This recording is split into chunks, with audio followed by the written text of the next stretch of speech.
Selamat malam Bapak Ibu semuanya. Terima kasih sudah mengundang kembali saya untuk berbagi sedikit pengalaman dan perenungan tentang doa. Apa yang menjadi inspirasi saya waktu itu adalah ketika melihat judul LPF, oh berarti tentang doa. Dan kebetulan kalau kita ikut misa, kesempatan misa hari Mingguan, mungkin kita pernah mendengarkan tentang kisah seorang buta yang bernama Bartimeus. Nah, itulah asal-usul inspirasi judul Tuhan Kasihanilah Kami atau Kyrie Eleison. Judul ini saya tempatkan di dalam judul yang pernah saya berikan sebelumnya menjadi kerangka besar. Di dalam doa ada jalan dan di jalan ada doa. Mungkin Bapak Ibu masih ingat waktu itu kita membahas tentang merenungkan tentang doa Bapa kami. Dan saya mengajak Bapak Ibu untuk merenungkannya dari belakang. Bukan tanpa alasan, karena kalau Bapak Ibu membaca salah satu buku karangan almarhum Paus Benediktus ke-16, dalam pengantarnya dia menukil sebuah pengalaman seorang rahib di padang gurun yang membaca doa Bapa kami itu dari belakang. Mau mengatakan bahwa ada sebuah perjalanan dalam doa. Jadi doa bukan hanya berkisar tentang mental, yang ada di kepala, yang ada di mulut, yang kemudian mungkin kita berdoa seperti ibunya Eli meracau, ya. Tetapi juga melibatkan seluruh diri kita, bahkan juga merentang ke kanan, ke kiri, ke depan, dan ke belakang dari pengalaman hidup kita. Melibatkan seluruh pengalaman hati kita, masa lalu, masa kini, dan masa depan. Oleh karena itu, saya ingatkan kembali waktu itu, kalau kita melihat doa Bapa kami dari belakang, maka itu seperti sebuah perjalanan, dan kita diawali dengan kata amin, dan melihat di ujung doa itu adalah tujuan dari hidup kita, yaitu Bapa kami yang ada di surga. Kalau tadi kita mendoakan, saya tersentuh dengan doa itu ya, diulang-ulang. Kita selalu bilangnya di sini, Eterno riposo dono loro Signore splenda esi la luce perpetua. Bapak Ibu tadi mengucapkan, berikanlah istirahat kekal kepada mereka ya Tuhan. Semoga terang abadi menyinari mereka, sehingga mereka beristirahat dalam damai. Ada unsur cahaya di sini. Ketika kita meninggal atau wafat, kesaksian iman dalam kitab suci mengatakan bahwa kita itu seperti tidur. Dan kalau orang tidur kan berarti kelopak matanya tertutup. Itu berarti gelap. Kita tidak melihat apa-apa. Tetapi ketika kita bangun dan kita melihat cahaya, maka kita pun disadarkan akan keadaan sekitar kita. Nah, dalam doa itu diucapkan, semoga terang abadi menyinari mereka, sehingga mereka beristirahat dalam damai. Kelak kita akan melihat terang yang tidak akan pernah putus. Terang abadi, bukan terang yang menyilaukan seperti dibawa oleh Lucifer. Lucifer itu juga dia membawa terang, tetapi amat menyilaukan, sampai-sampai membuat kita buta. Lucifer kita tahu ya, nama salah satu setan dalam kitab suci seperti itu. Tetapi kita melihat dari muka ke muka. Wajah Tuhan itu memancarkan cahaya yang memungkinkan saya menyadari diri saya. Itulah tujuan dari hidup itu. Kalau kita mengalaskannya dalam doa. Maka saya mengajak Bapak Ibu waktu itu untuk merenungkan perjalanan hidup kita yang kita tidak tahu kapan ujungnya itu. Di alas perjalanan itu adalah doa. Yang kita mulai dengan kata amin. Amin itu kita tahu sendiri bahwa Tuhan Yesus menyebut dirinya sebagai amin. Artinya dia yang menjamin dengan kesetiaannya, menjamin perjanjian selama seluruh perjalanan hidup kita. Jadi dalam konteks kitab suci, amin itu digunakan untuk menjamin perjanjian. Kalau ada dua orang yang melakukan perjanjian, maka setelah membacakan janji itu, mereka akan mengatakan amin. Mereka akan mengatakan amin. Kalau salah satu peserta perjanjian itu ingkar, maka azab atau tulah Tuhan itu akan turun ke atas kepalanya. Tetapi siapalah kita, manusia ini yang rapuh dan mudah jatuh ini, yang bisa menjamin dengan segala kedisiplinan kita, kepatuhan kita. Kita pasti suatu kali jatuh. Oleh karena itu, kita tidak sendirian dalam perjalanan hidup yang beralaskan doa ini. Karena Yesus di awal, yang adalah akhir tadi, mengatakan, "Aku adalah Amin." Kalau Bapak Ibu selama ini 2 atau 3 hari belakangan ini ikut misa harian, maka akan mendengarkan bacaan dari kitab Wahyu, bacaan pertama yang menuliskan tentang surat-surat kepada 7 gereja. Salah satunya kepada jemaat di Laodikia, Tuhan mengatakan, "Aku adalah Amin." Dengan demikian, perjalanan hidup kita itu ditopang oleh kesetiaan Tuhan. Bapak Ibu bisa bayangkan kalau kita jalan kaki, nah di bawah kaki itu, di bawah jalan itu, kita ditopang oleh kesetiaan Tuhan. Kalaupun kita jatuh di lantai, kita tahu bahwa kita jatuh di atas jalan. Makanya Yesus mengatakan, "Aku adalah jalan, kebenaran, dan hidup." Kalaupun kita jatuh di atas Tuhan. Tuhan itu yang ayo bangkit lagi. Jadi demikian kita bisa melihat doa itu sebagai sebuah pengalaman yang terintegrasi dalam perjalanan sehari-hari. Kalau kita kontemplatif, meditatif dalam berjalan atau punya kesempatan waktu untuk mungkin jalan di pedesaan, di pegunungan, dan kita begitu menghayati jalan itu, kita bisa mengingat bahwa Tuhan itu sendiri mengatakan, "Aku adalah jalan." Jalan yang membawa kepada kebenaran. Dialah kebenaran. Dan membawa kepada hidup. Nah, oleh karena itu, kalau kita ikuti langkah Bapa kami itu sampai ke ujungnya, kita akan berjumpa dengan Bapa kami. Tapi kita tahu, dari awal sampai ujung itu ada semacam langkah demi langkah yang kita lalui. Tentang bebaskanlah kami dari yang jahat, ampunilah kami, seperti kami pun mengampuni yang bersalah pada kami. Lalu setelah mengampuni kita mohon Tuhan sendiri berilah kami rejeki, yang artinya adalah berilah dirimu sendiri bagiku. Lalu kemudian jadilah kehendakmu di atas bumi seperti di dalam surga. Nah, mulai jalan itu, mulai ke atas, naik ke atas. Ya. Dari yang tadinya rumah perbudakan di Mesir, kita kemudian menyeberang sampai kemudian jadilah kehendakmu di atas bumi seperti di dalam surga. Kemudian kita mulai tahu ada kenyataan di surga yang tercermin di bumi ini. Oleh karena itu, kita mengatakan, datanglah kerajaanmu. Lalu kerajaan itu datang mungkin karena kehendak, bukan kehendakku, tetapi kehendak Dia yang terjadi. Itu yang diucapkan oleh Bunda Maria. Lalu setelah itu kemudian kita berdoa, kuduskanlah namamu. Bapa kami yang di surga, dimuliakanlah namamu. Dan kemudian kita sampai di ujung, yang kita tidak tahu kapan, di ujung itu kita berdoa, setelah berdamai dengan diri kita sendiri selama hidup, kita berdoa bukan kepada Bapakku yang ada di surga, tetapi Bapa kami. Artinya mengatakan bahwa saya berdamai dengan saudara dan saudari saya. Kemudian saya bisa lepas ke atas kepada Bapa kami di surga. Nah, dalam konteks doa yang menjadi alas perjalanan hidup kita itu, saya menempatkan judul kecil ini, Tuhan kasihanilah kami, Kyrie eleison. Kata-kata ini saya dapatkan waktu tahun pertama dan kedua di seminari menengah, waktu itu di Bogor.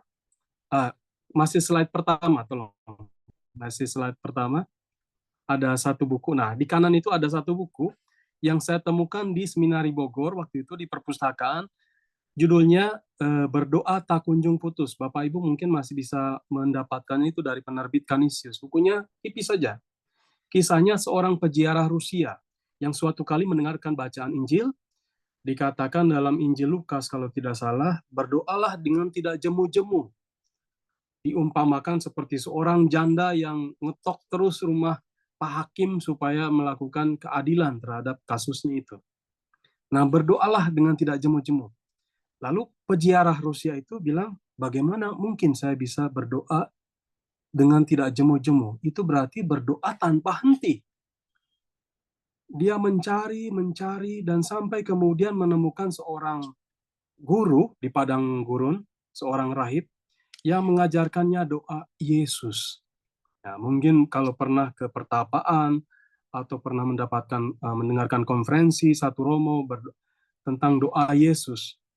Asal-usulnya dari kisah peziarah ini, tetapi juga mendapat akarnya yang dalam itu dalam Injil, yaitu tentang seorang janda yang mengetok pintu rumah bap hakim untuk memberikan keadilan atas kasus hukumnya. Yesus mengatakan, berdoalah dengan tidak jemu-jemu. Santo Paulus mengatakan pada jemaat di Kolose, berdoalah setiap saat dalam roh. Nah, bagaimana caranya? Si peziarah ini mendapatkan inspirasi dari gurunya itu. Dia bilang, satu hari kamu doa 1000 kali. Tuhan kasihanilah kami, Yesus kasihanilah kami, Tuhan kasihanilah kami.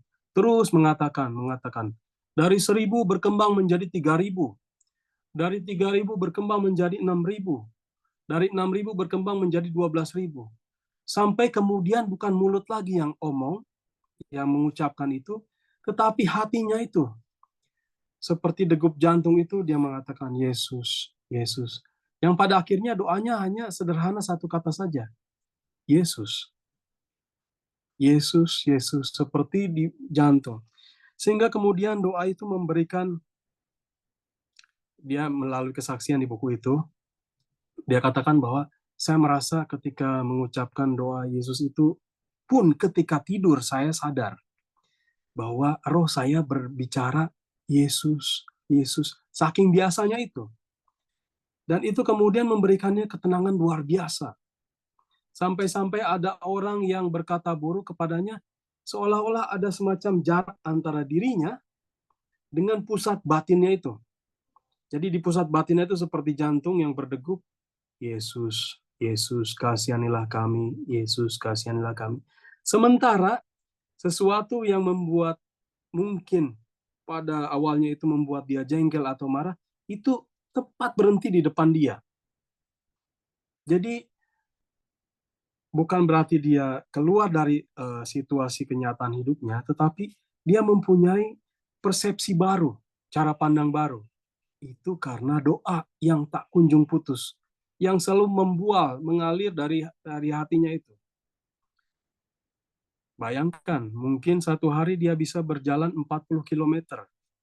Dan selama 40 atau 45 km itu dia omong terus, Yesus kasihanilah kami, Yesus kasihanilah kami. Sampai-sampai itu seperti jantungnya sendiri. Dan itu kemudian memberikan dia kedamaian luar biasa. Apapun godaan, apapun tantangan dunia, desa, kota yang dia lalui, kemudian dia rasakan seolah-olah rasa damai yang berdegup terus. Mungkin Bapak Ibu juga bisa mencoba ya. Dengan biji-biji rosario itu, kan kalau orang Kristen Ortodoks itu mereka punya tasbih, sama seperti tasbih orang Islam, tetapi di ujungnya itu ada semacam salib. Mereka buat dari benang yang dipintal-pintal, yang melekat begitu. Jadi kalau di jalan mereka, Tuhan kasihanilah kami, Kyrie eleison. Karena mereka berbahasa Yunani, maka mereka bilangnya Kyrie eleison, Kyrie eleison, Kyrie eleison. Jadi itulah saya menghaturkan tema ini kepada Bapak Ibu. Di dalam doa itu ada jalan, dan di jalan itu kita berdoa. Jadi antara jalan dan doa itu tidak terputus. Karena juga Tuhan mengatakan, aku inilah jalan. Ya kita kan juga sebagai seorang Kristen, hidup kita bukan sesuatu yang statis, tetapi kita dipanggil. Oleh karena itu kita berjalan terus. Karena tanah air kita bukan di bumi ini. Orang Jawa bilang, urip mampir ngombe. Hidup itu hanya numpang minum aja. Karena tanah air kita, rumah kita itu masih jauh di sana. Jadi kita ada dalam perjalanan. Oleh karena itu, ini yang mau saya tawarkan kepada Bapak Ibu, berdoa tak kunjung putus, doa Tuhan kasihanilah kami, yang sebenarnya amat dekat dalam liturgi kita, nanti bisa kita lihat di akhir. Jadi kalau kita membuka Injil Lukas bab 18 ayat 1, Yesus mengatakan, mereka harus selalu berdoa dengan tidak jemu-jemu. Siapakah mereka? Ya mereka yang mengikuti Yesus, kita semua. Kita dipanggil untuk berdoa tidak jemu-jemu. Paulus menghibur kita bahwa roh kita, kalaupun kita tidak bisa berdoa, roh kita itu berdoa, selalu berdoa kepada Bapa, seperti seorang anak yang mengucapkan Bapa, Bapa, Bapa. Kalau kita ikut jalan roh itu, maka kita sampai kepada Bapa. Oleh karena itu, perjalanan hidup menjadi semacam ujian. Apakah saya mau ikut roh atau mau ikut kehendak daging? Masuk ke slide kedua.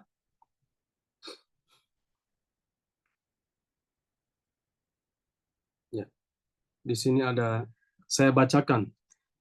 Kalau kita membuka Injil Markus bab 10, yang kebetulan beberapa minggu yang lalu kita dengarkan dalam bacaan Ekaristi sebagai bacaan Injil, kita akan menemukan asal-usul, akar kitab suci, akar biblis dari seruan Tuhan kasihanilah kami. Saya bacakan, inilah Injil Yesus Kristus menurut Markus. Lalu tibalah Yesus dan murid-muridnya di Yeriko. Dan ketika Yesus keluar dari Yeriko, bersama-sama dengan murid-muridnya dan orang banyak yang berbondong-bondong, ada seorang pengemis yang buta, bernama Bartimeus, anak Timeus, duduk di pinggir jalan. Ketika didengarnya bahwa itu adalah Yesus orang Nazaret, mulailah ia berseru, Yesus anak Daud, kasihanilah aku. Banyak orang menegurnya supaya ia diam. Namun semakin keras ia berseru, anak Daud, kasihanilah aku. Lalu Yesus berhenti dan berkata, panggillah dia. Mereka memanggil orang itu, buta itu, dan berkata kepadanya, kuatkanlah hatimu, berdirilah, ia memanggil engkau. Lalu ia menanggalkan jubahnya. Ia segera berdiri dan pergi mendapatkan Yesus. Tanya Yesus kepadanya, apa yang kau kehendaki, supaya aku perbuat bagimu? Jawab orang buta itu, Rabuni, supaya aku dapat melihat. Lalu kata Yesus kepadanya,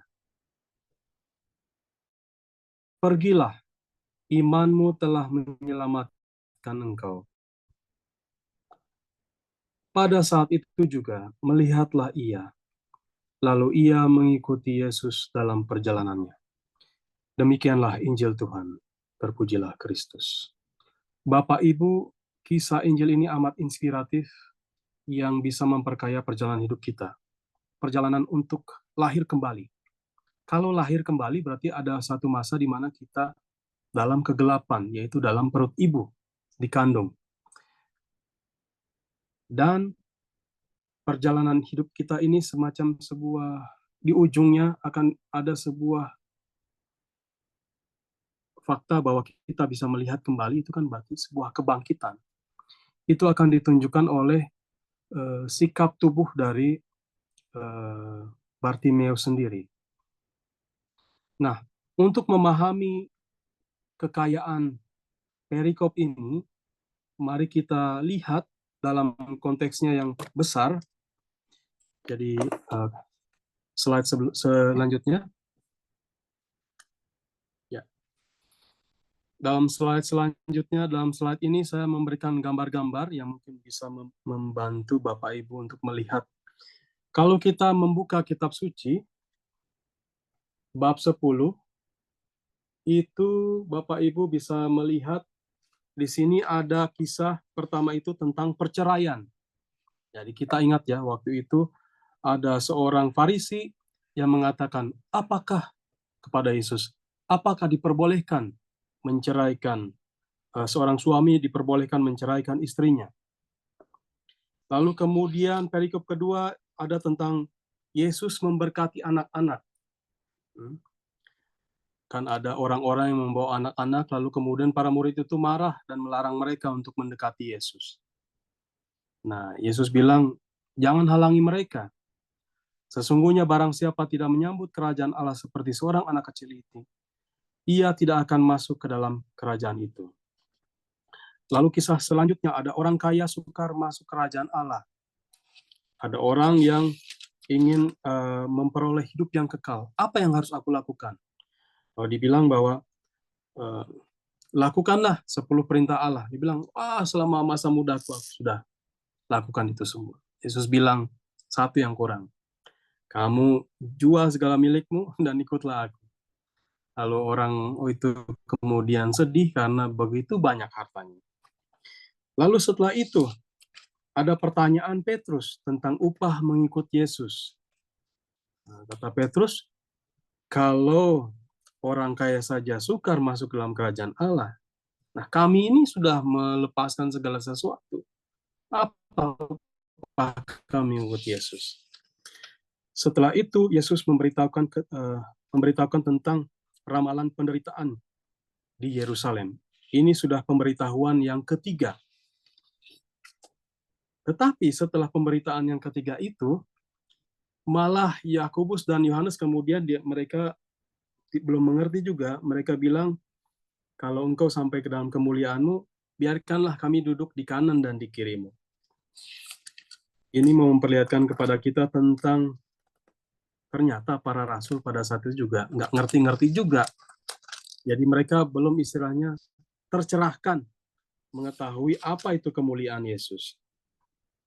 Nah, setelah permintaan Yakobus dan Yohanes yang membuat para murid lain itu marah, Yesus sampai di Yeriko dan kemudian menyembuhkan Bartimeus. Perikop-perikop ini kalau kita renungkan dengan pelan-pelan, maka kita akan melihat satu pola bahwa kita itu hidup dipanggil untuk berjalan dan mengasihi Tuhan. Di hadapan kita menunggu Tuhan di ujung perjalanan itu. Tetapi di tengah-tengah perjalanan ini banyak sekali hal-hal yang kemudian entah itu mengaburkan kita, akan fokus kita kepada wajah Tuhan, ataupun yang membuat kita mandek di satu posisi dan tidak maju untuk mendekati Tuhan itu sendiri. Dari tentang perceraian, dan orang Farisi bilang, apakah diperbolehkan menceraikan istri? Nah, Yesus bilang, apa yang tertulis dalam kitab Musa? Lalu orang Farisi itu bilang bahwa engkau boleh menceraikan istrimu. Yesus bilang, itu karena ketegaran hatimu. Jadi, orang Farisi menurut Yesus, masalahnya ada di dalam hati mereka. Hati itu kan tahan sendiri. Kalau hati itu sudah keras, maka kemudian orang akan selalu melihat hukum kasih itu sebagai sesuatu yang impossible, sesuatu yang tidak mudah, sesuatu yang tidak mungkin untuk dilakukan atau dijalankan. Tetapi Yesus membawa orang-orang pada saat itu, orang Farisi pada saat itu, untuk dia bilang bahwa sebab pada awal dunia Allah menjadikan mereka laki-laki dan perempuan. Nah, Yesus kemudian menarik perhatian mereka kepada awal dunia. Bapak Ibu ingat kisah penciptaan. Dimulai dengan Allah itu menciptakan cahaya hari pertama.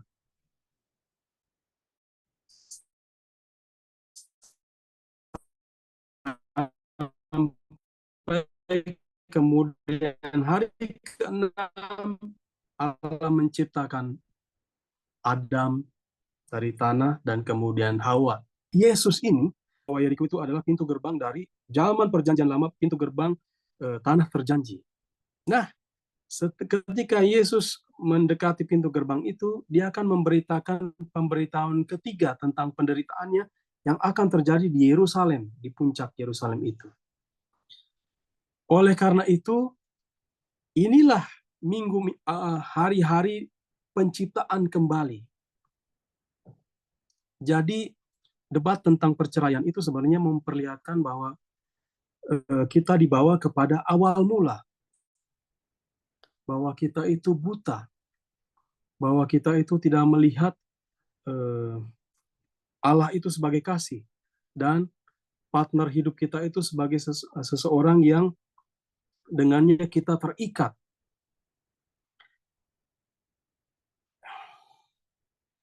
Kisah tentang perdebatan tentang perceraian ini juga mau mengatakan tentang, kalau kita melihat dalam konteksnya, relasiku dengan sesama. Bahwa aku ini ada selalu dalam relasi. Tetapi ketika saya mulai melihat partner hidupku, teman hidupku itu sebagai sesuatu saja yang bisa dimiliki, maka kemudian relasi itu akan hancur. Nah, Bapak Ibu lihat di gambar di situ, saya berikan gambar cincin yang disatukan, dikunci oleh salib. Kan kalau dalam formula dalam pernikahan itu, saling memberikan sakramen perkawinan. Satu-satunya sakramen yang tidak diberikan oleh imam. Kenapa? Karena mempelai laki-laki itulah, mempelai laki-laki dan perempuan itu yang akan memberikan kepada masing-masing sakramen itu, memberikan Tuhan itu sendiri. Jadi saya dipanggil untuk memberi diri saya kepada partner hidup saya. Begitupun saya dipanggil untuk menerima. Nah, kadang-kadang manusia egonya tinggi. Pun dalam hal keselamatan selalu harus bahwa saya ini harus menjadi hebat. Saya harus ke gereja setiap minggu. Ya betul. Tetapi kalau kita putuskan dari sumbernya, maka itu akan hanya membuat saya menjadi sombong. Lampu itu selalu bersinar karena kalau dia dicolokkan ke listrik. Kalau dia tidak dicolokkan ke listrik, maka dia akan gelap. Manusia bisa berbuat banyak, sesuatu yang mengagumkan, banyak, membuat tepuk tangan orang. Tetapi kalau dalam banyak hal, karya-karya, bahkan karya-karya kasih, karya-karya yang membantu orang itu tidak ada hati di dalamnya, maka kemudian akan sia-sia saja. Maka kata Yesus, persoalannya bukan tentang perceraian, tetapi tentang ketegaran hati itu. Hati yang tidak lagi merasa. Ya, boleh jadi kita dianugerahi Tuhan dengan berbagai macam kemudahan dalam hidup. Tetapi kalau sudah tidak punya hati, maka dalam tubuh pun kalau hati itu tidak bekerja, maka tidak bisa lagi menyaring racun-racun dalam diri kita. Racun-racun yang kemudian membawa kita kepada ancaman kematian. Oleh karena itu, di atas salib itu Tuhan itu memberikan yang rusuknya ini terbuka, mencurahkan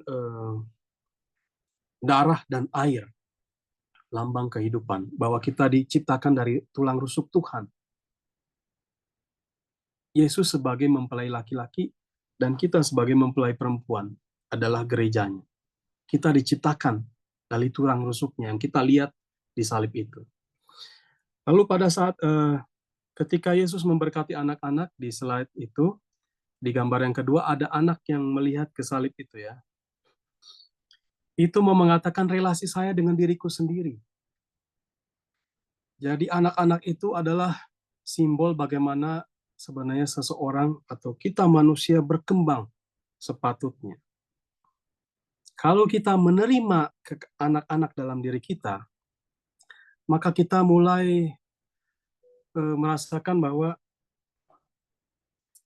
kasih itu bukan pertama-tama yang kita berikan, tetapi karena pertama-tama Tuhanlah yang mengasihiku. Tapi sekali lagi, manusia itu gengsinya tinggi, karena selalu harus berlaku seperti Tuhan yang memproduksi segala sesuatu, menciptakan segala sesuatu. Ya kodratnya manusia itu diciptakan. Manusia itu pertama-tama dikasihi oleh Tuhan. Dan dengan kasih yang kualami, aku bisa mengasihi. Jadi pengalaman sebagai kanak-kanak, mungkin kita ingat lagi, kalau mungkin masih bisa ingat, waktu kecil kita digendong dari satu ibu, digendong ke anaknya, digendong ke pangkuan siapa. Anak itu nurut saja. Itu yang mau dikatakan, bahwa manusia itu bisa menjadi dewasa kalau dia mengalami menerima kanak-kanak dalam dirinya. Artinya dia mempunyai disposisi batin yang menerima kasih Tuhan. Ingat, perjalanan ini, bab 10 ini, didahului oleh pemberitaan tentang sengsara Yesus yang kedua. Bab 9 ayat 31, Yesus mengatakan tentang bahwa anak manusia itu akan dipukul, dicaci maki, wafat di salib, dan kemudian bangkit. Nah, dari kenyataan salib itu yang mau dikatakan sebentar,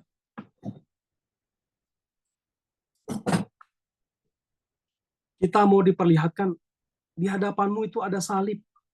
Pandanglah salib itu yang adalah pencurahan kasih Allah yang sehabis-habisnya. Seperti Maria yang bersimpuh di kaki Yesus di Betania. Sementara Marta kakaknya sibuk. Itu gambaran dari Israel yang selalu sibuk dengan segala macam kanon-kanon hukum dan sebagainya. Tapi Maria memilih yang lebih baik karena Tuhan sudah ada di depannya itu. Jadi di hadapan Tuhan, di hadapan salibnya itu, dia yang mencurahkan, merentangkan tangannya, mencurahkan kasih sehabis-habisnya. Manusia itu juga dipanggil untuk membuka diri, untuk menerima sebagaimana anak kecil. Itulah hubungan kita dengan diri kita sendiri. Hubungan yang ketiga adalah hubungan kita dengan barang-barang. Disimbolkan dengan orang kaya yang sukar masuk kerajaan Allah. Dia bilang, aku sudah melakukan semuanya itu, 10 perintah Allah itu. Dia bilang begitu. Yesus bilang, kamu pergi jual semua hartamu, dan baliklah ke sini, ikutilah aku. Tidak cukup untuk bersedekah, memberikan harta kita. Tetapi keselamatan itu adalah mengikut Yesus. Karena dialah sumber kehidupan itu. Kasih yang menyelamatkan itu. Nah, kembali lagi logika kasih yang sudah mulai diperlihatkan dalam perikop tentang perceraian itu tadi ya. Bahwa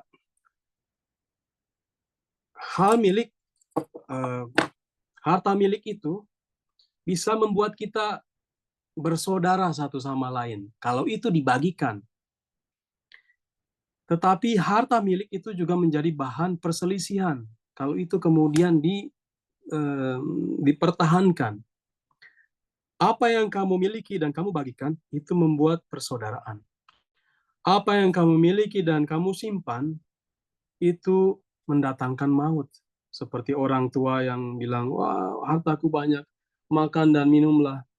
Tuhan bilang, kamu malam hari ini juga jiwamu akan diambil. Rohmu akan diambil. Kita nggak tahu. Makanya bukan berarti harta benda itu sesuatu yang salah. Bukan berarti bahwa kita bekerja mencari harta benda itu sesuatu yang salah. Tetapi sikap batin kita, bahwa sudah dititipkan bahwa hati jangan tegar. Hendaknya dalam hati ini mengalir kasih. Oleh karena itu, kalau kita punya roh kasih, maka pandangan kita terhadap harta benda pun sesuatu yang bukan sesuatu yang terus dipertahankan, seolah-olah menjadi sesuatu yang harus terus-menerus di dalam rumah dan di dalam dompet dan di dalam bank dan sebagainya. Dan kita lupa di akhir hidup kita dianugerahi banyak saudara dalam keluarga, tapi kemudian kita berselisih, mungkin karena sebidang tanah, mungkin karena harta yang tak seberapa seperti itu. Tapi kita mengorbankan persaudaraan itu. Susah kita mengucapkan di ujung doa itu, Bapa kami yang ada di surga. Karena ya hidupku adalah untukku. Jadi latihan itu tidak dilakukan selama kita berjalan di atas bumi. Menyebut Bapa kami berarti melihat yang lain sebagai saudara dan saudari. Itu berarti terus-menerus latihan untuk mengampuni dan diampuni, mengasihi dan dikasihi. Latihan itu terus diulang-ulang sampai kemudian di ujung perjalanan itu bilang, Bapa kami yang ada di surga. Lalu kemudian setelah Yesus bilang bahwa lebih mudah seekor unta melewati lubang jarum daripada seorang kaya masuk ke dalam kerajaan Allah. Lalu para murid bergempar dan Petrus bilang, ya Tuhan, kami ini sudah melepaskan segala sesuatu untuk mengikuti Engkau. Apa yang upah kami? Kita ingat juga dalam tahun ini dikatakan dalam Injil Matius, berbahagialah orang yang miskin, karena merekalah yang mempunyai kerajaan Allah. Dan Yesus mengumpamakan masuk kerajaan Allah itu seperti bagaikan seekor unta yang masuk ke dalam lubang jarum. Unta itu berhasil, tapi orang kaya itu kan selalu gagal, karena dia banyak memiliki suatu sehingga lubang jarum yang kecil itu tidak mungkin meloloskan dia yang memiliki banyak harta itu. Orang itu pulang dan sedih dan tidak mengikuti Yesus. Dia mundur dari perjalanan menuju Bapa kami yang ada di surga itu tadi. Maka Yesus bilang, apa yang menjadi upahmu adalah bahwa kamu memiliki iman, kepercayaan. Kalau kita miskin dalam arti semangat roh, ya boleh jadi kita dianugerahi banyak berkat dalam hidup ini. Tetapi kalau kita juga dianugerahi kemiskinan roh itu, maka kita akan mengalami hidup ini sebagai sebuah latihan persaudaraan. Maka kemudian upah yang kita dapatkan adalah iman. Iman yang kemudian nanti akan diperlihatkan dalam bacaan Bartimius nanti. Lalu setelah itu Yesus memberitahukan tentang penderitaan Yesus. Nah, sekarang kita pergi ke Yerusalem, dan anak manusia akan diserahkan kepada imam-imam, kepala dan ahli-ahli Taurat, dan mereka akan menjatuhi dia hukuman mati. Dan mereka akan menyerahkan dia kepada bangsa-bangsa yang tidak mengenal dia, Allah. Dan ia akan diolok-olok, diludahi, disesah, dan dibunuh. Dan sesudah 3 hari, ia akan bangkit. Sekali lagi di hadapan para rasul, dihadapkan gambaran Yesus yang di akhir hidupnya akan sengsara, wafat di kayu salib, dan bangkit pada hari ketiga. Sekali lagi di hadapan kita diperlihatkan kasih Allah. Tetapi tetap para rasul juga masih buta, masih belum bisa melihat makna tentang kemuliaan itu, makna tentang salib itu. Malah Yakobus dan Yohanes bilang bahwa perkenankanlah kami untuk duduk di kanan dan di kirimu pada kemuliaan pada saat itu, ketika engkau mulia. Mereka pikir bahwa Mesias itu akan membebaskan orang-orang Israel yang tertindas itu dari penjajahan Romawi. Tapi Yesus mau membebaskan mereka dari dosa, dan upahnya dosa adalah maut. Mau membebaskan mereka dari maut, bukan membebaskan mereka dari penjajahan orang Romawi. Oleh karena itu kemuliaan yang diperlihatkan Yesus adalah, jadi kata kemuliaan dalam kitab suci itu bermakna, kalau dalam bahasa Indonesia itu bobot.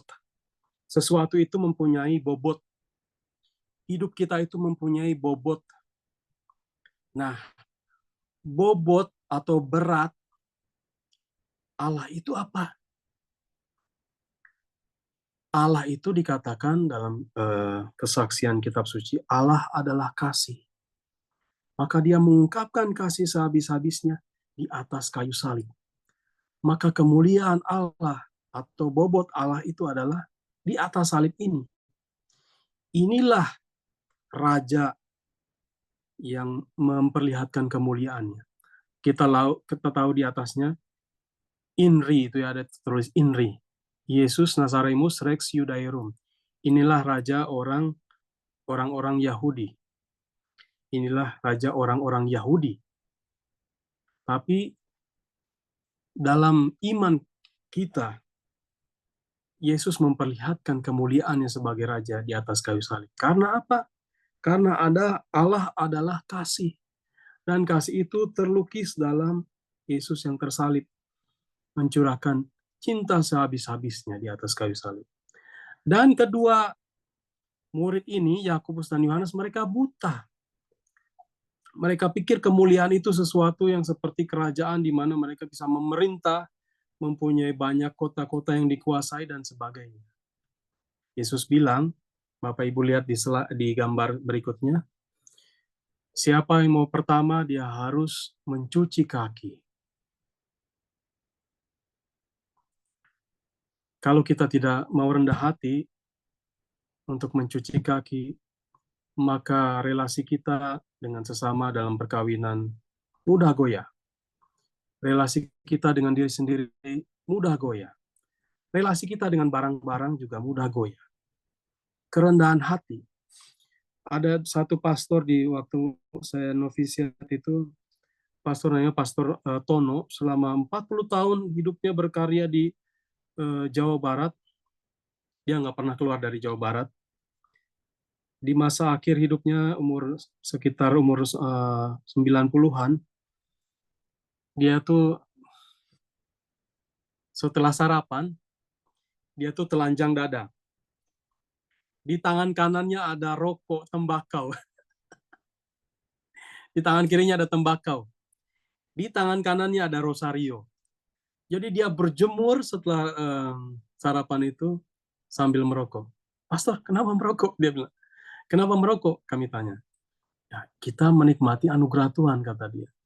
Tapi kita juga berdoa, kata. Dan satu hal yang saya kagumi adalah dia tidak tidur di atas ranjang, tapi tidur di atas tikar. Alasannya kenapa, Pastor? Ya kalau orang sudah di atas lantai, dia nggak mungkin jatuh lagi. Jadi kerendahan hati Allah itu diungkapkan dalam Yesus yang membasuh kaki, dan kemudian dia rendah hati sebagai anak domba yang memikul dosa-dosa kita di atas kayu salib. Nah, slide selanjutnya. Ya, kita mau membaca tentang Bartimeus. Nah, Bartimeus ini, sebentar, ya, ini gambaran yang saya buat supaya membantu Bapak Ibu mengerti bahwa kita ada di perjalanan dari Yeriko menuju ke Yerusalem. Makanya gambarnya saya buat naik, grafiknya naik. Jadi di gerbang Yeriko itu, kita tahu Yeriko itu 400 meter di bawah permukaan laut. Dan kota itu selalu nggak pernah stabil. Dia selalu runtuh, dibangun lagi, runtuh, dibangun lagi. Nggak stabil. Sama seperti kita manusia, hidup kita manusia yang nggak stabil. Kita mudah jatuh, bangkit lagi. Aku dosa lagi. Jatuh lagi. Aku dosa lagi, bangkit lagi, jalan lagi. Yeriko itu gambar kehidupan kita. Ada di bawah laut itu berarti bahwa hidup kita ini rentan. Kita nggak tahu, mungkin 1 jam kemudian, 1 hari kemudian, 1 minggu kemudian, 1 bulan kemudian, 2 tahun kemudian, kita dipanggil. Laut itu gambaran kematian.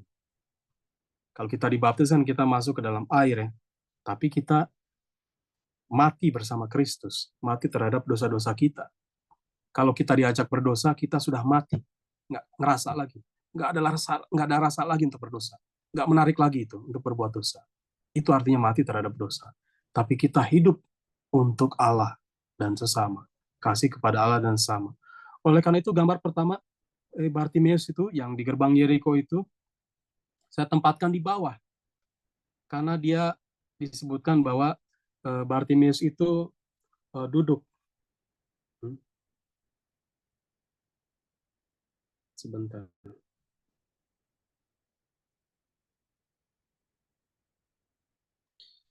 Lalu tibalah Yesus dan murid-muridnya di Yeriko.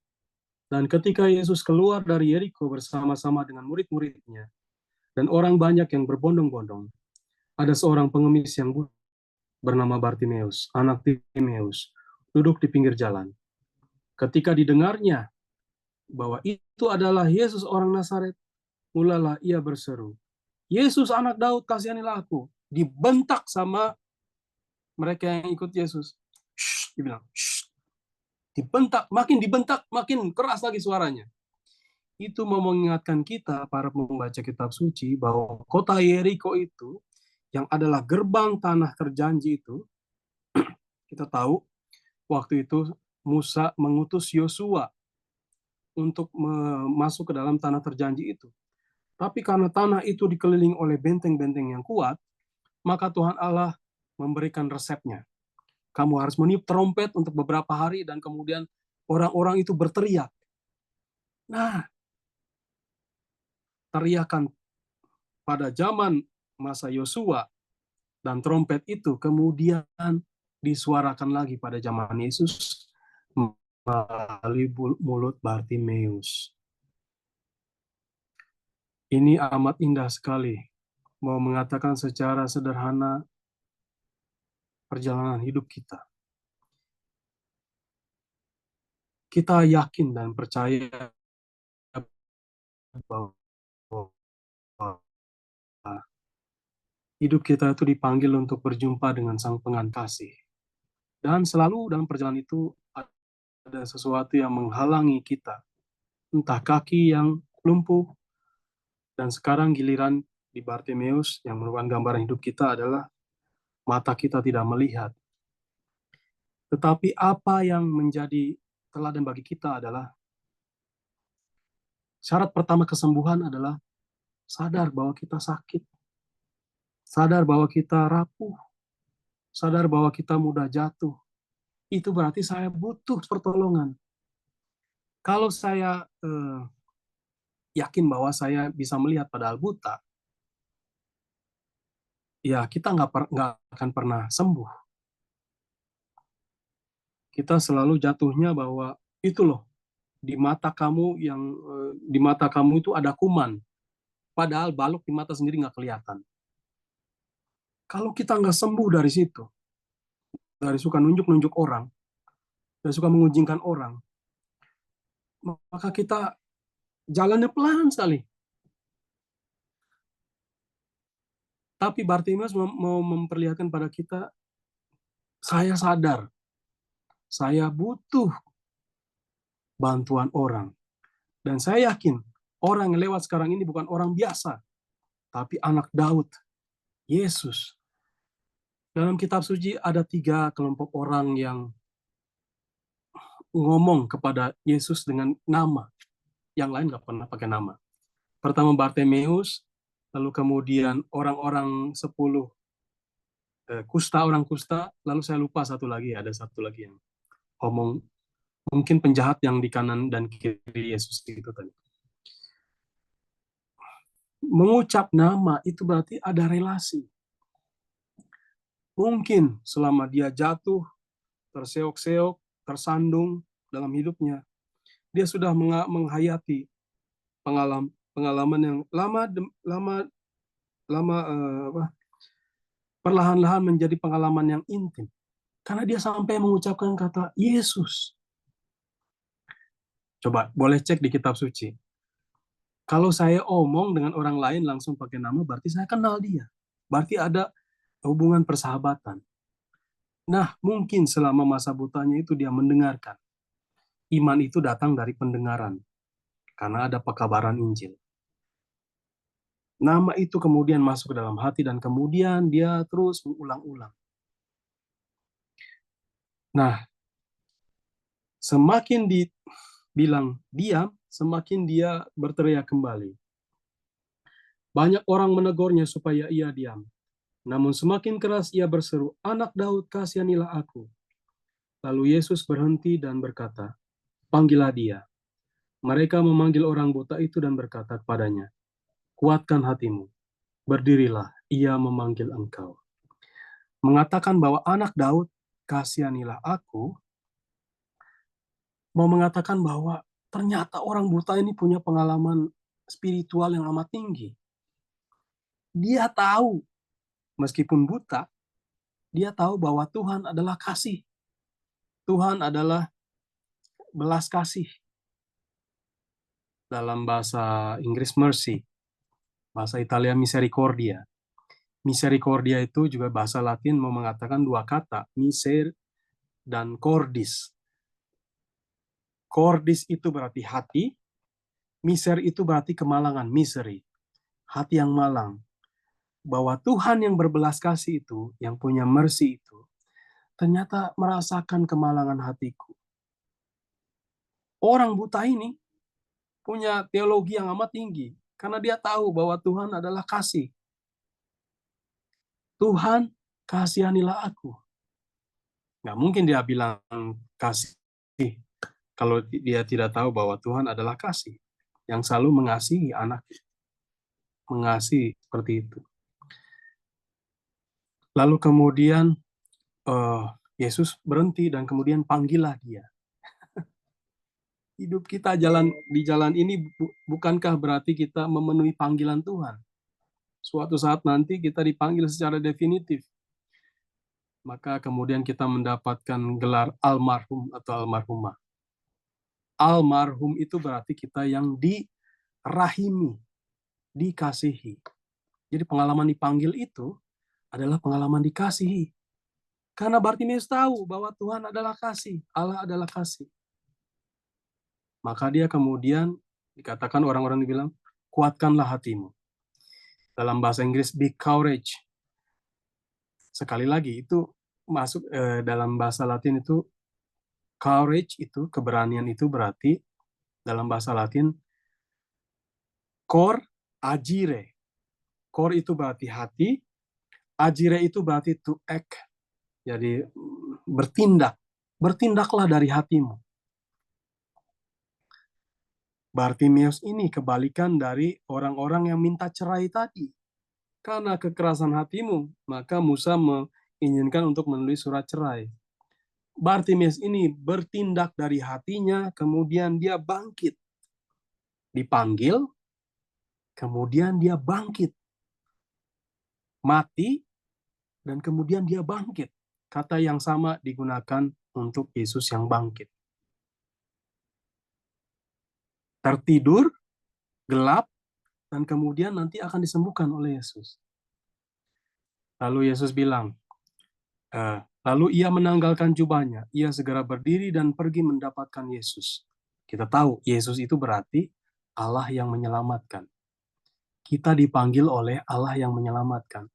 Berarti kematian bukan sesuatu yang hancurnya dunia ini. Betul, hancur. Dunia ego kita. Kalau selama hidup kita membangun ego kita, maka kematian dianggap sebagai sebuah kehancuran, kiamat. Tapi kalau kita selama hidup kita membangun hidup yang kasih kepada sesama, kepada Allah, mencintai Yesus, melalui orang-orang yang kecil, karena Yesus sendiri bilang, ketika kamu lakukan ini pada orang kecil, kamu lakukan sama pada aku.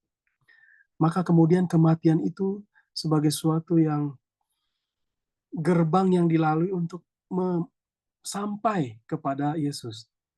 Mata yang tertutup ini adalah gerbang yang menghalangi aku dengan kekasihku, dengan pasanganku. Ketika kita terbuka, maka kita melihat Dia. Lalu Yesus bertanya padanya, apa yang kau kehendaki supaya aku perbuat bagimu? Sekali lagi, ini mengingatkan kita kepada doa Bapa kami. Doa Bapa kami kan, datanglah kerajaanmu. Jadilah kehendakmu di atas bumi seperti di dalam surga. Kita tahulah Tuhan itu mau semuanya selamat. Gitu. Hidup di dunia ini menyatukan frekuensi dengan kehendak Allah itu tadi. Hanya saja dua murid yang pertama itu, Yakobus dan Yohanes, kehendak mereka ingin kemuliaan, tapi mereka tidak tahu kemuliaan Yesus itu apa. Kemuliaan Yesus itu adalah kemuliaan yang tadi terpancar di atas salib, yang adalah kasih. Kemuliaan atau kekuatan Allah adalah kasih. Kita boleh dibilang sebagai orang Kristen memiliki kekuasaan kalau kita berkuasa atas diri kita dan kemudian rendah hati mengasihi. Jadi pertanyaan apa yang kau kehendaki supaya aku perbuat bagimu? Ini mau memperlihatkan kepada kita kembali lagi gema doa Bapa kami itu ya. Jadilah kehendakmu di atas bumi seperti dalam surga. Dan pasti sang kekasih itu mau bahwa dia dilihat oleh kekasihnya. Bapak Ibu bayangkan, setelah kematian itu kita dibangkitkan, sang mempelai itu hadir di depan kita.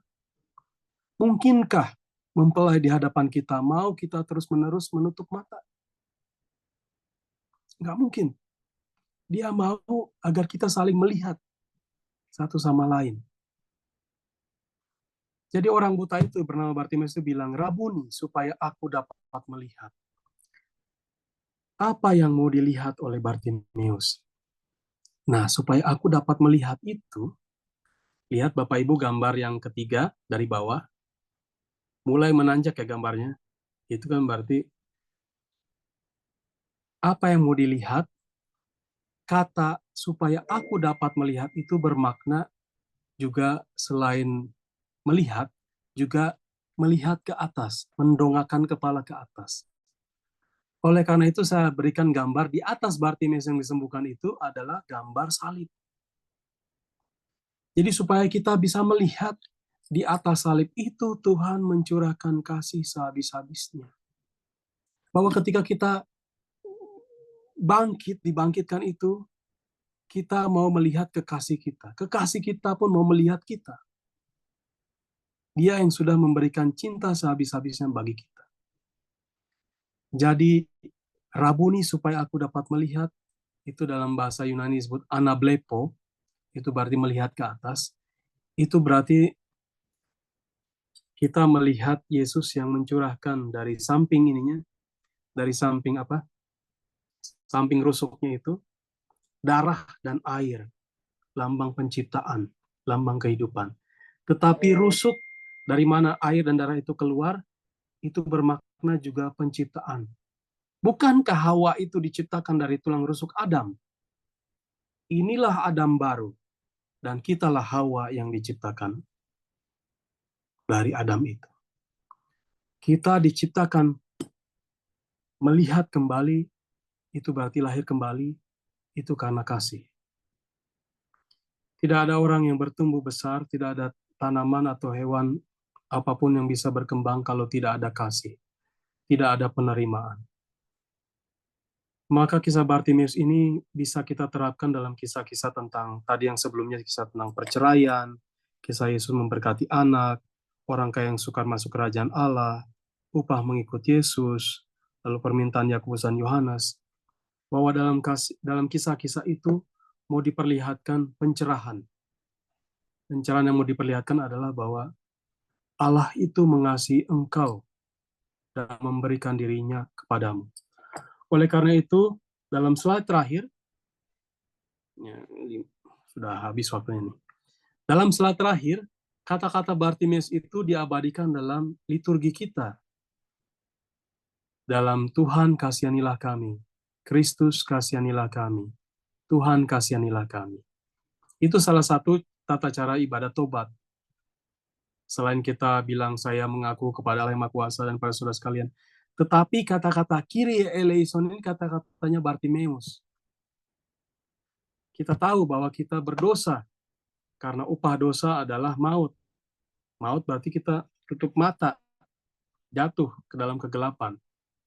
Tapi karena kita sadar akan dosa-dosa kita dan kita tidak terpaku pada dosa-dosa itu melainkan melihat kasih Allah, tahu bahwa kasih Allah itu lebih besar daripada dosa-dosaku, maka imam itu mengatakan, semoga Allah yang Maha Kuasa mengasihani kita, mengampuni dosa kita, dan mengantar kita ke hidup yang kekal. Itu di awal Ekaristi. Jadi kita bisa bayangkan Ekaristi itu semacam perjalanan ke depan. Diawali dengan pengakuan dosa, yang adalah kisah Bartimeus itu tadi. Maka di ujung Ekaristi itu adalah komuni. menyambut komuni. Ya. Kita sebelum menyambut komuni pertama kan ada pengakuan dosa ya. Karena kita tidak mungkin menyambut Tuhan yang adalah kasih kalau dalam hati kita masih ada dendam, iri, dengki, dan sebagainya. Tidak satu frekuensi di situ. Makanya pengakuan dosa yang diakhiri dengan absolusi dalam bentuk salib itu melepaskan kita. Kata-kata absolusi itu berarti absolvere itu melepaskan kita dari dosa-dosa kita. Supaya kita lepas, bebas, dan berjalan untuk berkomuni, menyambut tubuh Tuhan. Entah dengan tangan, entah dengan menengadakan mulut. Dalam komuni, Tuhan masuk ke dalam diri kita, dan kita pun menyerahkan diri kita kepada Tuhan. Jadi, hidup kita itu adalah perayaan syukur dari isolasi menuju komuni. Isolasi karena kita dalam dosa hidup sendiri, terisolasi, tapi karena kasih Tuhan yang masuk ke dalam diri kita, kita boleh maju dan terus berkomuni dengan Tuhan sendiri yang memberikan dirinya kepada kita. Oleh karena itu, kalau Bapak Ibu minggu besok atau hari besok pergi merayakan Ekaristi, bawalah seluruh perjalanan hidup kita, dan semoga terang Ekaristi itu menerangi mata batin kita untuk melihat bahwa di ujung perjalanan itu adalah persatuan dengan Allah melalui kasih Yesus yang ditumpahkan sehabis-habisnya dalam salib. Terima kasih.